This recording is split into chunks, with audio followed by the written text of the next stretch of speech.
వికారాబాద్లో gas గోస గోదాం దగ్గర బారులు తీరిన జనాలు.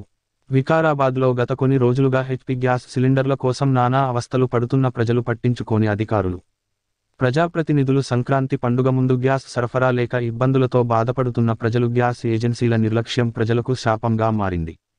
నెల రోజులుగా ఇదే పరిస్థితి నెలకొందని ఇప్పటికైనా సమస్య పరిష్కారం చేసి గ్యాస్ సరఫరా చేసే విధంగా చర్యలు తీసుకోవాలని వికారాబాద్ హెచ్పి గ్యాస్ వినియోగదారులు కోరుకుంటున్నారు.